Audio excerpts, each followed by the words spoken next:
نبی کریم صلی اللہ علیہ وسلم اپنی بھرپور جوانی کا دور گزار چکے ہیں، اور نبی کریم صلی اللہ علیہ وسلم نے اپنی بھرپور جوانی حضرت خدیجہ کے ساتھ گزاری۔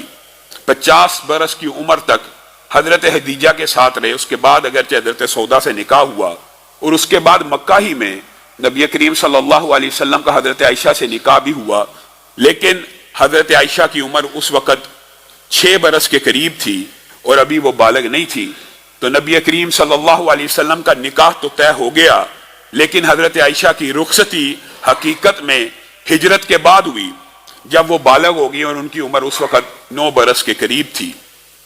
یہاں پر ہمارے معاشرے میں اس حوالے سے بہت سی غلط فہمی ہے۔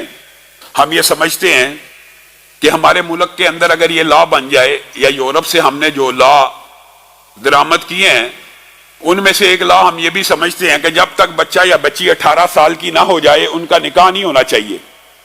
یہ عقل اور منطق کے بھی عجیب و غریب خلاف بات ہے کہ 17 سال اور 300 دن تک جو بچہ نکاح کے قابل نہیں ہے، بچی نکاح کے قابل نہیں ہے، اچانک 18 سال ایک دن میں وہ کون سی انقلابی تبدیلی آ جاتی ہے کہ بچہ اور بچی نکاح کے قابل ہو جاتے ہیں۔ گویا اسلام دین فطرت ہے، اور اسلام کے اندر رخصتی کی جو عمر ہے وہ بلوغت ہے۔ گویا اس کا تعلق صلاحیت سے ہے اور اس کا تعلق استعداد سے ہے۔ اگر ایک بچہ 13 14 15 سال کی عمر میں بالغ ہو گیا اور بچی 15 سال کی عمر میں بالغ ہو گئی ہے، 14 سال کی عمر میں بالغ ہو گئی ہے، تو اس کے نکاح کے اوپر شرعی طور کے اوپر کوئی بھی قباحت یا حرج کی بات نہیں ہے۔ اور یہ نکاح صحابہ سے آپ کو پتہ ہے، جب کم عمری کی شادی کا بل اللہ کا شکر ہے وہ بھی پینڈ ہو گیا، اور اسلامی نظریاتی کونسل نے اس کے اوپر بھی ایکشن لیا۔ آپ کے سامنے متعدد صحابہ کے واقعات رکھے تھے، اور مشہور صحابہ کے ایسے ہیں کہ جن میں باپ اور بیٹے کا فرق، عبداللہ بن عمر بن العاص جو ہیں، آپ کو پتہ ہے ان باپ بیٹے کا فرق صرف 11 برس کا ہے، یعنی 11 برس کا باپ تھا، نکاح کیا تو بچہ ہوا تو وہی 11 برس کا فاصلہ ہوا۔ تو گویا یہ تو حالستاً استعداد کے ساتھ تعلق ہے۔ اور اس حوالے سے خاص طور پہ مغرب نے رسول اللہ صلی اللہ علیہ وسلم کی ذات کے اوپر نکتہ چینی بھی کی ہے۔ آپ خود ایمانداری سے بتائیے، وہ نبی رحمت جس کی عصمت اور پاکیزگی ایسی ہے کہ 53 برس تک، 50 برس حضرت خدیجہ کے ساتھ پوری جوانی تو 25 برس سے لے کے 50 برس تک تو ایک ادھیڑ عمر عورت کے ساتھ گزار دی، اس نبی کے اوپر یہ اعتراض کیا جاتا ہے کہ انہوں نے اتنی شادیاں کی۔ اگر نبی کریم صلی اللہ علیہ وسلم کا مقصد جو وہ بیان کرتے ہیں نعوذ باللہ ہوتا تو آپ جوانی میں وہ شادیاں کر لیتے۔ حضرت عائشہ کے ساتھ نبی کریم صلی اللہ علیہ وسلم کا جو نکاح ہے، یہ بنیادی طور پر نبی کریم صلی اللہ علیہ وسلم کی خواہش پر بھی نہیں، یہ اللہ رب العزت کے حکم پر ہوا۔ یہ نبی کریم صلی اللہ علیہ وسلم کی خواہش پہ نہیں، اللہ کے حکم پہ ہوا۔ واقعہ یہ ہے کہ نبی کریم صلی اللہ علیہ وسلم نے خواب دیکھا، ایک فرشتہ آپ کو ریشم میں ایک چیز دکھلا رہا ہے۔ نبی کریم صلی اللہ علیہ وسلم نے اس ریشم کا کپڑا اٹھایا، آپ دیکھ کے حیران رہ گئے کہ حضرت عائشہ اس ریشم کے ٹکڑے میں لپٹی ہوئی ہیں۔ نبی تھے، خواب کی حقیقت جانتے تھے، ان کو اندازہ ہو گیا کہ اللہ رب العزت مجھے اس عائشہ کے ساتھ نکاح کا حکم دے رہے ہیں۔ اور یہ بات بھی یاد رکھیے، حضرت عائشہ کے ساتھ نکاح کی جو بہت سی حکمتیں ہیں ان میں سے 2 باتیں یہ اہم ہیں، ویسے تو یہ ایک لمبا چوڑا تفصیلی موضوع ہے، ان میں سے 2 حکمتیں انشاءاللہ کبھی موقع ملا تو سیرت سیدہ عائشہ کے اوپر تفصیلی گزارشات کو آپ کے سامنے رکھیں گے، لیکن 2 باتیں آپ نے ذہن میں رکھنی ہیں۔ ایک تو حضرت عائشہ کے ساتھ نکاح کی جو حکمت اور علت تھی وہ یہ تھی کہ نبوت اور خلافت کا تعلق مضبوط کر دیا جائے، نبوت اور خلافت کا تعلق مضبوط کر دیا جائے۔ اور دوسری علت یہ تھی کہ نبی کریم صلی اللہ علیہ وسلم کے گھریلو معاملات اور امت کے لیے نبی کریم صلی اللہ علیہ وسلم کی جو پوری کی پوری زندگی نمونہ ہے، اس کو بیان کس نے کرنا تھا؟ وہ گھر کے شب و روز، وہ رات کی تاریکی، وہ رات کی تنہائی، وہ نبی کریم صلی اللہ علیہ وسلم کا زارو کتار رونا، وہ گڑ گڑانا، وہ نبی کریم کا اٹھنا بیٹھنا، راتوں کو دن میں گھروں کے اندر۔ اللہ رب العزت نے اس دین کو محفوظ اور مکمل کرنے کے لیے اور نبی کریم کی ذات کو آپ کے اور میرے لیے مکمل نمونہ بنانے کے لیے امی عائشہ کے ساتھ نبی کریم کا نکاح کر دیا کہ جوان ہیں، نبی کریم صلی اللہ علیہ وسلم کے ساتھ جتنا عرصہ رہیں گی نبی کریم کی ایک ایک بات کو نوٹ کریں گی. پھر اللہ رب العزت کی حکمت دیکھیے، حضرت عائشہ واحد ہیں جنہوں نے نبی کریم صلی اللہ علیہ وسلم کے دیگر ازواج نے بھی بہت سی احادیث بیان کی ہیں، لیکن یہ واحد ہیں جن سے 2210 روایات موجود ہیں، اور نبی کریم کے بعد 50 برس تک تقریباً نصف صدی زندہ رہی. گویا اللہ رب العزت نے نبی کریم صلی اللہ علیہ وسلم کی زندگی کا کوئی گوشہ، کوئی تنہائی بھی امت تک جو پہنچانا مقصود تھی وہ رہنے نہیں دی. اور یہی دو بڑی وجوہات ہیں اس نکاح کی. اور حضرت عائشہ آپ کے جو فقہی اجتہادات ہیں یا جو آپ کی دین سمجھنے کی خواہش ہے، جو ارج ہے، اور آپ نے رسول اللہ صلی اللہ علیہ وسلم کے ساتھ جو ازواجی معاملات آپ کو اور مجھے بتلائے، یہ آپ کے اور میرے لیے آج رہتی دنیا تک 1400 برس بیت گئے ہیں. ہم نبی کی سیرت کے وہ قصے بیان کرتے ہیں. نبی کریم صلی اللہ علیہ وسلم سے صحابہ نے پوچھ لیا آپ کو دنیا میں سب سے زیادہ محبوب کون ہے؟ تو نبی کریم صلی اللہ علیہ وسلم نے کہہ دیا عائشہ. صحابہ نے کہا نہیں ہم تو مردوں میں سے پوچھ رہے ہیں. تو نبی کریم صلی اللہ علیہ وسلم نے یہ نہیں کہا میرے یار غار، میری تنہائیوں کا ساتھی، وہ جو میرا خلیل ہے، یہ بھی نہیں کہا. وہ جس کے احسانات کا میں بدلہ نہ اتار سکا، یہ بھی نہیں کہا. ثانی اثنین بھی نہیں کہا، بلکہ کیا کہا؟ عائشہ کا باپ مردوں میں سے سب سے زیادہ محبوب ہے. گویا ازواجی زندگی کے اندر جو محبت اور انس نبی کریم صلی اللہ علیہ وسلم نے امی عائشہ کے ساتھ کیا، امی عائشہ نے اس کو بھی بیان کیا اور امت کے لیے ایک رہنما اصول بھی بتلا دیا کہ ازواج کے ساتھ، بیویوں کے ساتھ آپ کا اور میرا معاملہ کیا ہونا چاہیے. ہمارا معاملہ بڑا تلخ اور کرخت ہے. بعض عورتیں جب شکایت کرتی ہیں دل دکھتا ہے. بڑے بڑے دیندار لوگ بھی جب بیویوں کے ساتھ خطاب کرتے ہیں، مخاطب ہوتے ہیں، ساری اخلاقیات بھول جاتے ہیں. باہر دوستوں کے ساتھ لیگ پیس کھا رہے ہیں، ٹکے کھا رہے ہیں، کھانے کھا رہے ہیں، گھر میں داخل ہوئے ہیں، ناک کے اوپر اور ماتھے کے اوپر بل پڑ گئے، ناک چڑھانا شروع کر دیا، اپنی بیویوں کے اوپر پل پڑے ہیں.